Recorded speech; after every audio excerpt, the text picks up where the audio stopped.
Ini kita live langsung dari studio untuk membahas setidak-tidaknya ada 3 hal yang sangat krusial dan ini update sekarang ini ya. Jadi ada peristiwa menarik yang sepertinya penting untuk kita respon. Pertama itu sebenarnya sebelum kita bahas soal Teddy ya, ini di mana-mana istilahnya yang penting ada gitu ya.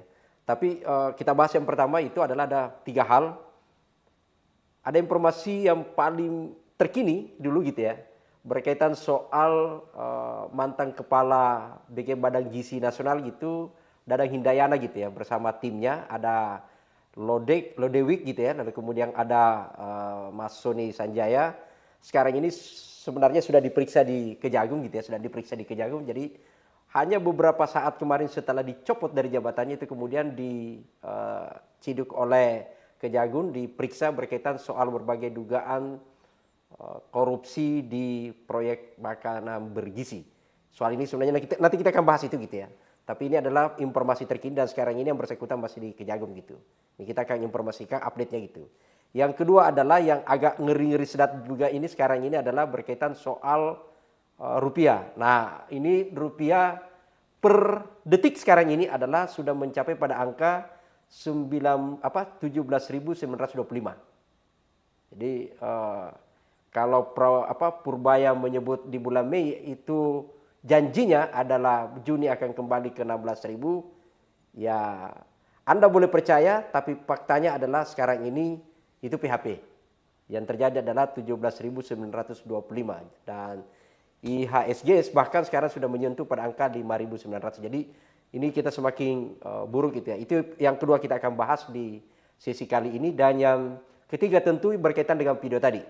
Itu adalah soal bagaimana siapa ya namanya, Teddy gitu ya, Seskap Teddy yang kemudian membuat menjadi polemik sekarang karena menyeram secara pribadi Mas Dino Patijalal sebagai mantan dubes gitu ya. Teman-teman sekalian, kita poin yang pertama juga kita ambil langsung di sesi tiganya ya gitu ya, di bagian 3 berkaitan soal polemik yang lagi heboh sekarang itu antara Teddy dengan Dino Patijalal.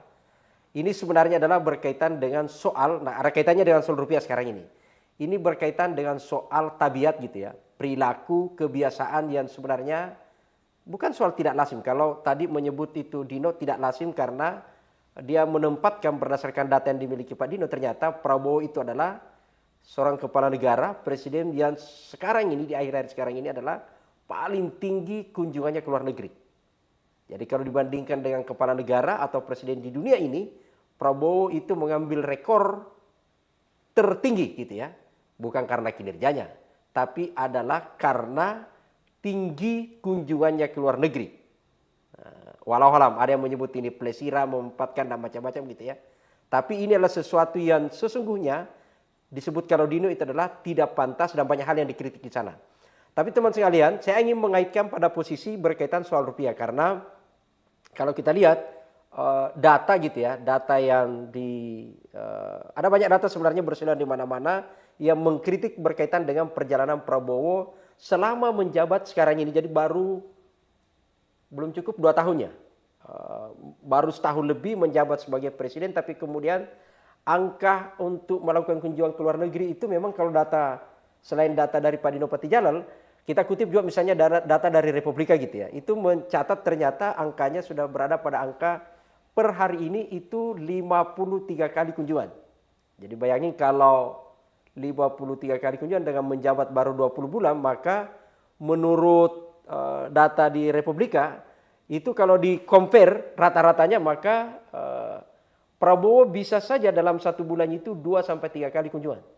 Jadi bayangin 2 atau bahkan sampai 3 kali kunjungan dalam 1 bulan gitu ya. Ya kalau begitu ini presiden Indonesia kah atau presiden luar negeri gitu ya. Jadi kalau ternyata senangnya kunjungan seperti itu, pertanyaan besarnya adalah sesungguhnya untuk apa ada menteri luar negeri gitu ya. Tapi yang dikritiskan bukan soal itu saja, tapi yang harus dilihat pada posisinya adalah karena menurut Dino Patijalal paling tidak ada 3 hal yang dikritik dalam kunjungan ini. Pertama adalah kunjungan yang dilakukan selama ini oleh Presiden Prabowo itu adalah tidak by design, tidak melalui perencanaan yang matang, tidak kemudian sebuah schedule yang betul-betul protapnya sangat untuk kemudian bisa terukur apa capaiannya. Ini di-compare juga pada hasil perjalanan mereka, kunjungan mereka ke luar negeri yang sampai hari ini kita tidak tahu apa dampaknya gitu ya. Itu yang pertama, soal perencanaan. Yang kedua adalah yang dikritik oleh Pak Dino karena berkaitan dengan soal ini lagi-lagi biasa kita kritik adalah orang yang ikut dalam rombongan gitu ya. Kita tidak akan menyebut bahwa ada yang sekedar ingin ikutan atau memanfaatkan fasilitas dan macam-macam. Tapi faktanya adalah kalau kita kutip dari Pak Dino bahwa rombongan yang berangkat itu terlalu gemuk. Ya problemnya juga memang sebenarnya Prabowo adalah kabinetnya saja gemuk gitu ya. Jadi tapi yang ingin dikritisi bahwa ada sesuatu yang anomali bahkan sebenarnya kontras dengan selalu dari pidato-pidato Prabowo. Prabowo itu kan di mana-mana selalu mengajak publik efisiensi. Selalu menyebut ya kita harus agak irit, kata kalau bahasa rakyatnya itu adalah agak irit terhadap anggaran gitu ya. Lalu kemudian bahkan terakhir ketika acara di Hari Buruh dan termasuk pada saat peresmian yaitu adalah Museum Buruh gitu ya. Lalu kemudian ada peresmian Koperasi Merah Putih gitu ya. Itu kan Prabowo sebenarnya menyentil soal dolar. Dan ingat ada dua kata yang sebenarnya pada saat itu disampaikan oleh Prabowo yang menarik untuk kita cermati. Satu yang sempat viral itu adalah ketika menyebut bahwa orang desa tidak terpengaruh dengan fluktuasi dolar. Dan itu kemudian banyak yang membantah karena orang desa sesungguhnya adalah memang jarang melihat dolar, bahkan mungkin ada yang tidak pernah melihat dolar, tapi mereka merasakan dampaknya karena ada banyak kebutuhan pokok justru hasil impor, dan itu ketika impor maka dia berdampak pada dolar. Yang sekarang ini Pak Prabowo sudah tidak tahu mau bisa buat apa karena sudah angka pada posisi 17.900. Sedikit lagi itu akan mencapai 18.000. Bahkan kalau Ferry Latuhihim kan sebenarnya dia menyebut bahwa dalam waktu dekat itu akan mencapai pada angka 25.000. Jadi ini bukan menakut-nakuti. Tapi yang pasti bahwa adalah sekarang ini memang rupiah itu bukan lagi anjlok gitu ya. Kalau saya mengistilahkan itu sudah ambruk. Karena bukan hanya dengan dolar saja, bahkan kita sudah kalah dengan Malaysia, kita hanya ya hampir setara dengan Laos gitu ya. Jadi kalau ada yang menyebut kita negara ini semakin kuat, ya semakin kuat sih dalam kata-kata gitu ya. Tapi dalam faktanya, realitasnya mata uang itu kan sebenarnya bagian dari indikator kekuatan sebuah negara dan sekarang ini kita terpuruk. Dalam Asia saja kita sudah urutan ke-11 gitu ya. Jadi itulah realitasnya gitu. Nah, yang lain yang saya sebutkan tadi itu adalah Prabowo kan sempat menyentil yang terpengaruh dengan dolar itu adalah orang yang keluar negeri, yang senang keluar negeri. Bahkan sempat itu kemudian menyentil beberapa nama termasuk mantan dia punya istri gitu ya. Yang jadi anggota DPR itu kan sempat disebut bahwa yang bersangkutan lah yang terpengaruh karena sering keluar negeri gitu. Tapi kenyataannya justru habis pidato Prabowo lagi-lagi melakukan perjalanan ke luar negeri dan itu adalah hambungan ke luar negeri lalu kemudian oleh-olehnya adalah bahasa Prancis gitu ya. Ini yang agak ini. Tapi teman-teman kita kembali ya di persoalan intinya dulu adalah soal Dino Patijalal dengan Teddy gitu ya. Jadi ini ada dua kita dipertontonkan gitu ya. Dua sosok yang kemudian saling berpolemik di medsos dan yang menarik ini adalah kan sebenarnya kalau kita lihat tidak ada satu sosok mantan dubes, mantan wamen gitu ya, mantan jubir, ya sosoknya cerdas gitu ya. Itu kemudian ada satu yang membantah pernyataannya itu adalah mantan ajudan dan sekarang menjadi seskap. Saya tidak akan menyerang soal kualitasnya karena itu adalah bagian personal gitu ya. Tapi itu juga bagian dari kritik kita bahwa apa yang dikritik jawaban yang dilontarkan oleh Teddy terhadap Dino Patijalal adalah itu kan sebenarnya tidak menjawab substansi. Ketika Dino Patijalal dengan kapasitasnya sebagai mantan wamen yang banyak bergaul dengan jadi kalau kita bicara semacam komunitas akuarium maka dunia dan Dino Patijalal bermain pada orang-orang yang banyak berinteraksi dengan dunia internasional. Maka dan kemudian mereka mencoba menyampaikan gagasannya, mengkritik sebagai bagian dari kritik kepada pemerintahan bahwa ya sekarang ini sejatinya pemerintah itu mengurangi atau memikirkan kembali perjalanan ke luar negeri gitu ya. Kalau untuk membangun kekuatan sesungguhnya harus dibalik. Jadi Prabowo yang harus sedianya menyiapkan diri untuk menerima tamu gitu ya. Jadi kurangi perjalanan keluar karena menurut Pak Dino satu kali perjalanan bisa menghabiskan sampai ratusan miliar. Kalau ratusan miliar itu berapa piring MBG bisa terselesaikan gitu ya. Kalau itu kita kaitkan ke sana sebentar. Nah, tapi apa yang dijawab oleh Teddy bukannya menjawab kritik dari Dino ini sebagai bagian dari substansi, tapi kemudian menjawab justru mencoba mengalihkan isu, mengkritik secara personal. Misalnya Dino bagaimana yang menjabat hanya 3 bulan dan macam-macam. Jadi bukan di situ. Dalam banyak pendekatan teori sebenarnya adalah orang yang menjawab seperti itu adalah cara ngeles saja, mencoba mengalabui publik bahwa yang bersangkutan sesungguhnya adalah tidak mampu menjawab tantangan itu. Maka mencari cara lain untuk kemudian mengalihkan perhatian. Walau apakah Teddy sengaja jawaban itu dibangun untuk kemudian mengalihkan publik supaya tidak fokus mengkritik perjalanannya Prabowo, lalu kemudian membawa ranah perdebatan itu ke ranah yang lain gitu ya. Sengaja berhadapan-hadapan antara Teddy dengan Dino untuk kemudian orang tidak mengkritisi perjalanan Prabowo atau ada motif lain. Yang pasti bahwa itulah kualitasnya gitu ya. Itulah kualitas jawaban dari Teddy terhadap kritik itu. Karena mereka misalnya menyebut itu soal masa jabatan dan macam-macam. Bahkan ya sesungguhnya sangat personal gitu ya. Tapi yang harus kita kritisi lebih jauh itu bukan di soal, saya ingin mengajak untuk tidak masuk membahas pada perdebatan Teddy karena memang ini jawabannya tidak secara orang yang ini tidak logis gitu ya. Tapi saya ingin menyatakan bahwa apa yang dikritisi Dino Patijalan itu sesungguhnya adalah penting untuk coba kita kawal lebih jauh demi demokrasi kita, demi bangsa kita untuk keselamatannya. Karena gini, kalau ternyata kan selama ini sesungguhnya adalah publik yang paling sering dikritik itu adalah ketika seorang kepala negara, bukan hanya kepala negara ya, pejabat publik, termasuk itu adalah anggota DPR, anggota DPRD, atau kepala daerah, kalau itu banyak melakukan pelesiran keluar daerah, atau bahkan pelesiran keluar negeri, maka pertanyaan publik adalah, untuk apa itu dilakukan kalau manfaatnya tidak ada?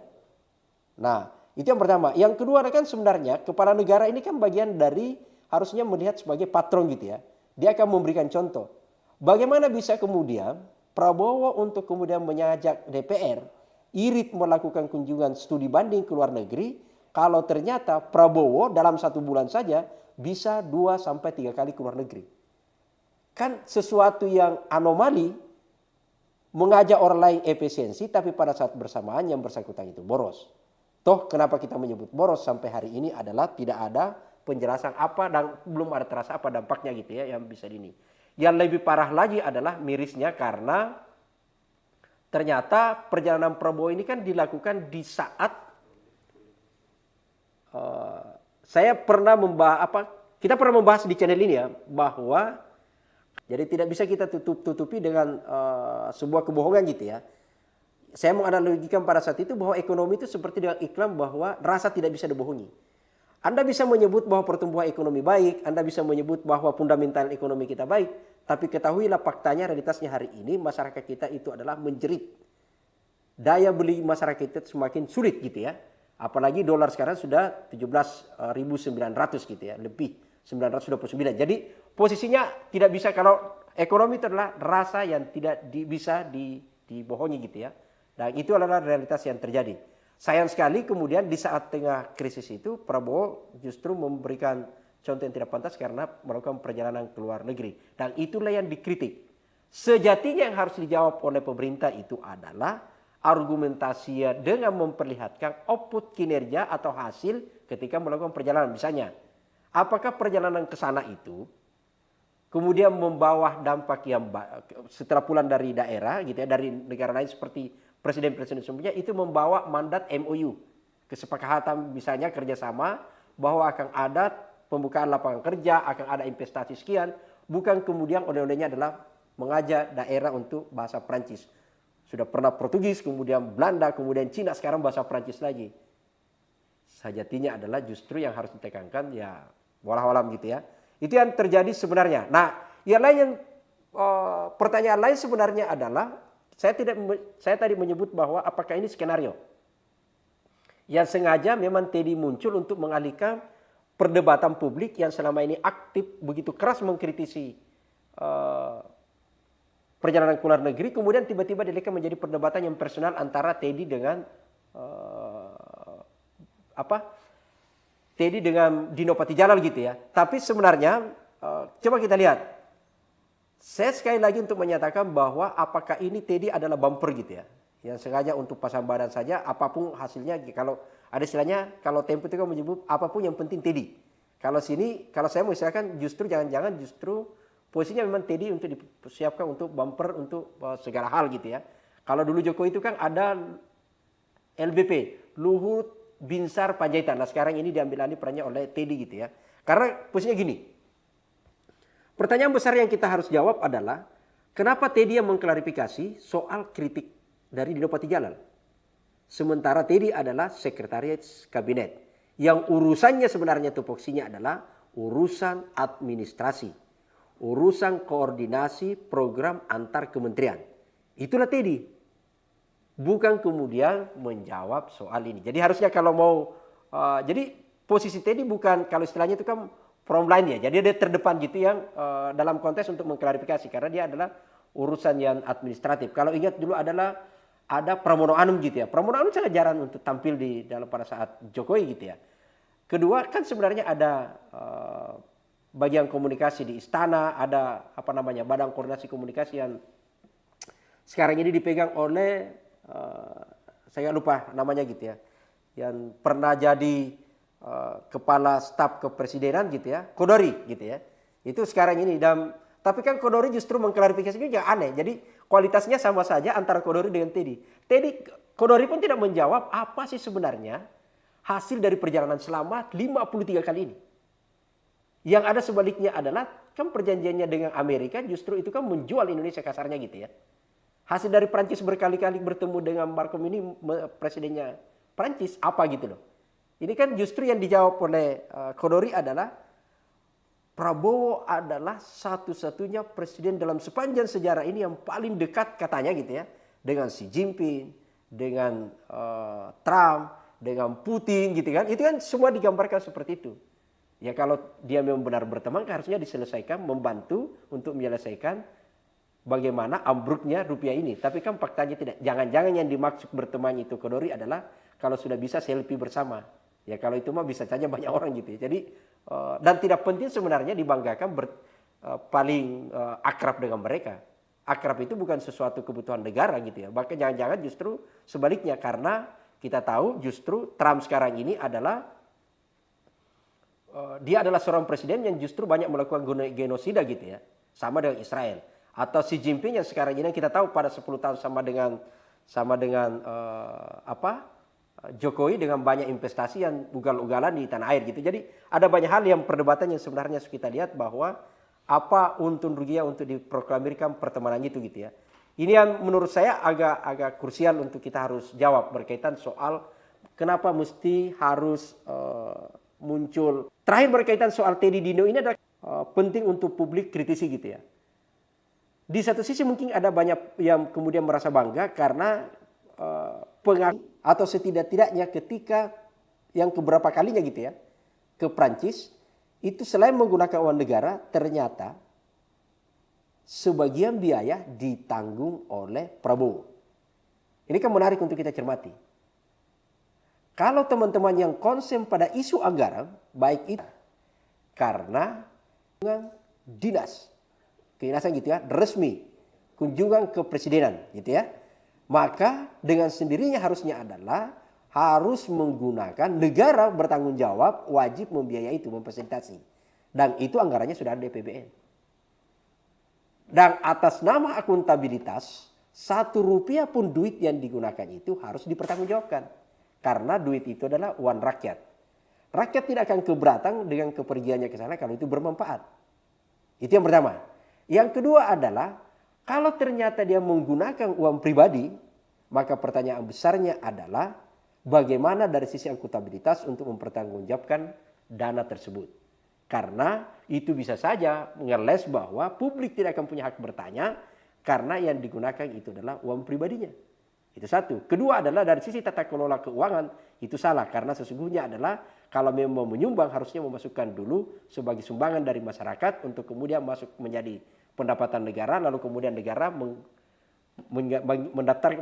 menyatakan sebagai bagian dari pendapatan untuk kemudian digunakan sebagai biaya operasional. tidak boleh untuk kepentingan pribadi. Kecuali biaya ulang tahun tidak boleh, begitupun sebaliknya tidak boleh uang rakyat dipakai biaya ulang tahun. Itu korupsi. Jadi tidak boleh uang pribadi serta-merta saja untuk kemudian tanpa kemudian ada mekanisme yang sudah diatur digunakan untuk perjalanan dinas. Sebaliknya haram hukumnya uang pribadi membiayai kegiatan operasional apalagi yang sifatnya seremoni untuk kepentingan pribadi. Misalnya ulang tahun tadi, tidak boleh. Gitu ya. Jadi moga-moga saja itu tidak terjadi. Yang ketiga dalam hal berkaitan klaim ini adalah pertanyaan lebih besar sebenarnya, apa argumentasi Prabowo tiba-tiba menyatakan bahwa tiba-tiba Teddy menyatakan bahwa itu duitnya Prabowo yang dipakai. Apakah perjalanan ini sebagian besar tidak tercatat sebagai bagian dari berangkat atas nama kedinasan sehingga tidak masuk dalam plafon budget kita, pagunya tidak masuk, tidak mencapai. Misalnya gini, dalam APBN, dalam pagu di dana kepresidenan itu dicantumkan bahwa yang boleh ikut diakomodir dalam situ adalah di pagunya itu hanya 10 orang, ternyata yang akan berangkat 120 orang dan dana tidak mencukupi maka uang pribadi. Itu pun juga salah gitu loh. Jadi pertanyaan besarnya kenapa kemudian menggunakan dana pribadi? Ataukah tidak ada duit sementara sudah terlama itu tadi? Apakah karena orangnya melebihi dari yang didaftar? Lalu atau karena kalau soal cinta terlalu cinta tidak juga, karena kalau Prabowo cinta negeri itu kan sudah disumpah gitu ya, dan tidak mesti dijawab melalui uang pribadi ke luar negeri. Kalau dia betul-betul untuk cinta maka harusnya adalah Prabowo melepas dolarnya. Dulu ingat ada istilah gerakan cinta rupiah gitu ya, yang dipelori-pelori oleh Mbak Tutut. Jadi kalau memang itu maka harusnya Prabowo lebih duluan dan keluarganya untuk kemudian memperlihatkan itu gitu ya. Tapi saya kira itu bukan di sana. Klaim Teddy ini adalah klaim yang harus kita cermati lebih jauh karena ini bisa bias dan bisa kemudian menutup ruang publik untuk mengkritisi gitu ya. Dan pada saat yang bersamaan di spill bahwa negara kita ini sudah kolaps. Apalagi ini tadi kita yang kedua gitu ya, bahwa memang karena rupiah kita sudah 17.900 gitu ya. Jadi bahkan siapa pengamat ekonom serius senior itu Ferry Latuhihin gitu ya, itu menyebut bahwa dalam waktu dekat akan naik, jangan-jangan juga sebentar sudah naik gitu ya, 18.000 lalu kemudian akan naik menjadi 25.000. Sebenarnya gini, kita tidak akan membahas berkaitan soal akan naiknya sampai 25.000. Saya bukan pengamat ekonomi, tapi saya ingin memperlihatkan jejak gitu ya, bahwa ada yang menarik di soal fluktuasi nilai mata uang kita. Yang terus kalau ada nyunsep gitu ya, terus anjlok. Sekarang ini sudah ambruk betul gitu ya. Karena itu kan terjadi sejak awal pemerintahan Prabowo. Sejak dilantik di Oktober 2024, itu sebenarnya rupiah kita tidak pernah stabil. Dia pernah naik misalnya 15.000, 16.000, kemudian terus cuma sedikit naik lagi 16.000 rata terus gitu ya. Dan kemudian naik 16.700. Ribuan orang lalu kemudian tiba-tiba Purbaya menjamin gitu ya. Mei, Juni, jadi Mei membuat pernyataan bahwa ini akan kembali 16.000. Faktanya adalah justru yang terjadi, jadi meskipun lambat gitu ya. Jadi kalau di era 98 Soeharto dari 2.500 itu kemudian naik 16.000, itu kan ibarat jantung kan tiba-tiba yang awalnya melandai tiba-tiba sek gitu ya, kaget gitu. Tapi kejutnya agak tinggi sekali gitu ya. Tapi kemudian kalau ini sebenarnya agak lambat gitu ya. Jadi tapi dia tidak pernah turun drastis, dia akan begini terus naik dan hanya sama saja. Jadi kalau istilahnya ada ini adalah saya mau istilahkan sebenarnya sekarang ini kita ibaratnya membunuh secara pelan-pelan gitu loh. Jadi masyarakat itu selalu ada harapan untuk masih bisa ini, tapi harapan itu tidak ada. Karena bahkan yang terjadi kemarin kita dijanji dari 17.500 dijanji akan turun 16.000, yang terjadi sekarang ini terus naik gitu ya. Jadi sekarang ada 17.925. Jadi yang agak ini sebenarnya. Dan pada posisi ini saya ulangi tadi bahwa pertanyaannya kan sebenarnya yang harus ditunggu sekarang ini adalah apa yang harus dilakukan oleh pemerintah sekarang ini. Kayaknya itu yang punya sebenarnya gitu ya. Karena kalau hanya sekedar membuat pernyataan, BI sudah babak belur. Sudah berkali-kali melakukan intervensi, lalu kemudian hanya bisa menurunkan berapa poin, tapi kemudian tetap kembali naik terus gitu. Jadi bahkan kalau di APBN kita kan defisitnya sudah semakin melebar gitu ya. Jadi ini semakin berbahaya, belum lagi utang negara yang sudah jatuh tempo dan itu utang dibayar utang gitu ya. Ini yang terjadi di rupiah kita dan saya tidak tahu banyak yang menyebut jangan-jangan kalau ini tidak segera diatasi, hati-hati untuk kemudian kita tidak kita semua orang tidak berharap ada krisis ekonomi. Tapi jangan kemudian pemerintah hanya kemudian menyatakan tenang tapi kemudian tidak ada aksi nyata. Banyak yang menyebut dari awal sebenarnya masih Februari 2026 yang lalu para ekonom sudah berteriak dan bahkan menyatakan bahwa pemerintah harus mengambil segera tindakan yang luar biasa, extraordinary untuk kemudian menyelamatkan APBN kita. Salah satunya, dan itu saat itu belum terjadi perang antara Iran dengan Amerika gitu ya. Saat itu karena sudah terjadi defisit yang hampir melampaui batas 3%. Dari Undang-Undang Keuangan itu kan tegas ada batasan gitu ya. Dan salah satu yang ditawarkan itu adalah MBG. Jadi proyek MBG yang mengambil 300 triliun lebih pada saat itu dianggap bahwa itu terlalu mengganggu alokasi budget di APBN. Jadi dia mengambil sampai 30% gitu ya. Jadi terlalu berat APBN kita untuk MBG. Dan dianggap problemnya adalah karena dalam berbagai kajian teman-teman gitu ya. Ternyata di proyek MBG ini kan sebenarnya banyak kebocoran gitu ya. Jadi kalau ingat peristiwa MBG pertama diluncurkan, itu justru yang terjadi adalah dampaknya banyak keracunan. Sebelum proyek ini launching, banyak para ahli gizi dan macam-macam itu sudah memberi warning kepada pemerintah bahwa hati-hati karena siklus mata sistem yang dibuat itu adalah mata rantainya terlalu jauh, terlalu banyak berbelit-belit untuk kemudian sampai ke penerima manfaat sehingga dianggap potensial menimbulkan banyak dampak gitu ya. Salah satunya adalah keracunan bagi anak-anak gitu. Dan betul data JPPI pada saat itu kan sebenarnya adalah keracunan bagi siswa-siswa itu kan mencapai pada angka yang lebih 11.000. Jadi pada saat itu tinggi sekali angka keracunan gitu ya. Dan sayang sekali karena justru Prabowo saat itu dengan menggunakan angka matematis hanya menyebut sekian 0,00 sekian dari penerima manfaat. Jadi seolah-olah nyawa satu orang itu atau yang keracunan itu tidak ada artinya dibanding dengan penerima manfaat lain. Padahal kalau kita berbicara soal keselamatan itu tidak boleh menggunakan angka statistik gitu ya. Tapi itulah realitasnya pada saat itu dan kemudian terus bergulir. Akhirnya kemudian ditemukan memang di proyek MBG ini kan sebenarnya banyak sekali manipulatif. Banyak sekali terjadi potensial korupsi. Baik itu dari soal tata kelola gitu ya. Bagaimana proses birokrasinya, perizinannya gitu ya. Bagaimana orang untuk mengurus dapat menjadi SPPG. Lalu kemudian bagaimana di soal wadah, piring dan macam-macam gitu ya. Apa namanya yang tempat makan gratis ini gitu. Wadahnya gitu ya. Lalu kemudian menunya sendiri itu kan kemudian menjadi hal yang sesuatu yang banyak disorot di publik untuk kemudian menyatakan bahwa korupsi di MBG itu ternyata sudah melewati ambang batas gitu ya. Yang sampai pada akhirnya adalah ini ada yang menarik karena kita sudah pernah bahas di sini beberapa 2 minggu yang lalu gitu ya.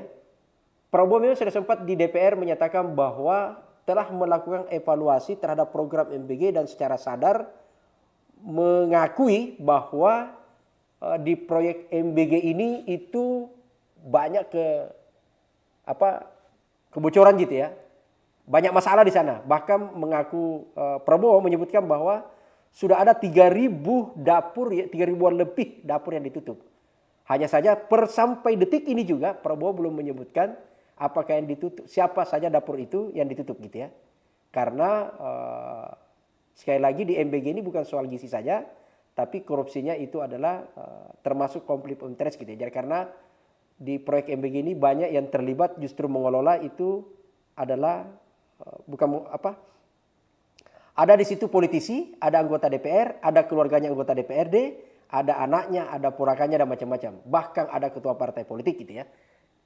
Yang fatal itu adalah karena memang padahal sumpahnya anggota DPR dan DPRD baik langsung maupun tidak langsung tidak boleh terlibat mengelola APBD. Tidak boleh mengelola APBN. Ini menghindari konflik of interest. Tapi realitasnya dalam proyek MBG ini banyak bersamaan, di situ ada bahkan institusinya gitu ya, ada Polri, ada TNI. Jadi sempat kita bercanda, ini sampai urusan makan saja harus TNI yang turun tangan, harus polisi yang turun tangan, seolah-olah masyarakat lain sudah tidak bisa gitu ya. Itu yang dan yang kemudian yang terjadi perkembangan terkini adalah kemarin gitu ya, hari Selasa pukul berapa tuh? 17 ya. Itu kemudian Prabowo, saya tidak tahu apakah berdasarkan analisa atau tidak, tapi menyebut bahwa dari sekretaris kabinet menyebut bahwa berdasarkan hasil evaluasi, hasil monitoring gitu ya, maka kemudian Prabowo sebagai presiden itu kemudian harus mengambil langkah mencopot 3 orang gitu ya. Jadi ada di tim di BGM itu adalah ada di Badan Gizi Nasional itu dicopot, itu adalah kepalanya. Dadang Hindayana itu kemudian dicopot bersama dengan Lodewijk gitu ya timnya, lalu kemudian ada Sony Sanjaya gitu ya. Jadi ini Dodik ini adalah wakilnya gitu ya. Ini kemudian dicopot dan digantikan gitu ya. Meskipun sempat ada kritik karena ternyata yang menggantikan itu ini adalah orang dekatnya Prabowo. Tapi itulah yang terjadi, dicopot. Yang menarik adalah sekali lagi karena ya moga-moga saja ini bagian dari sebuah respon cepat gitu ya. Karena kemudian hanya beberapa saat berselang setelah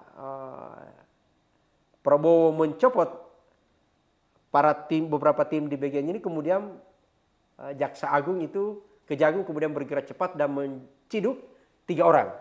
Itu adalah Dadang Hindayana, kemudian Lodewijk dan Sony Sanjaya yang sekarang ini sudah diperiksa, sementara diperiksa di Kejagung gitu ya, berkaitan dengan berbagai masalah di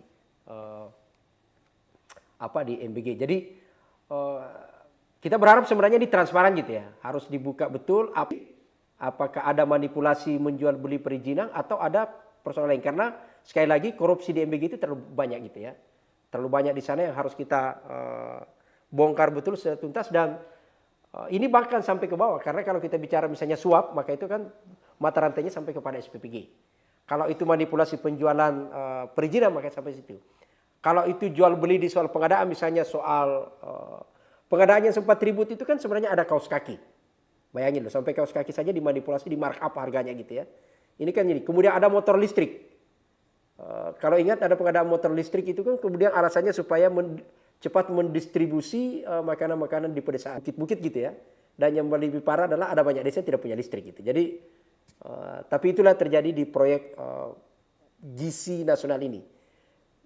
Namanya gizi, mungkin gizinya bagi pejabatnya adalah kemudian rakyat tetap lapar, karena ketahuilah bahwa 1 butir nasi di MBG ini itu adalah hasil pembayaran pajak dari masyarakat. Oleh karena itu teman-teman sekalian, penting untuk semua kita mengkritisi kebijakan pemerintah sekarang ini. 1 yang harus kita kritisi adalah tentu korupsi.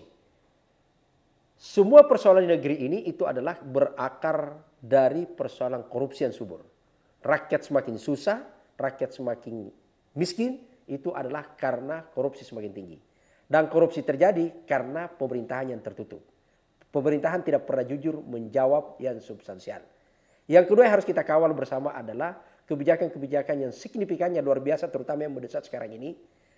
Apa yang harus dilakukan oleh pemerintah sekarang ini untuk mengembalikan normal kembali APBN kita, normal kembali nilai kurs mata uang kita rupiah.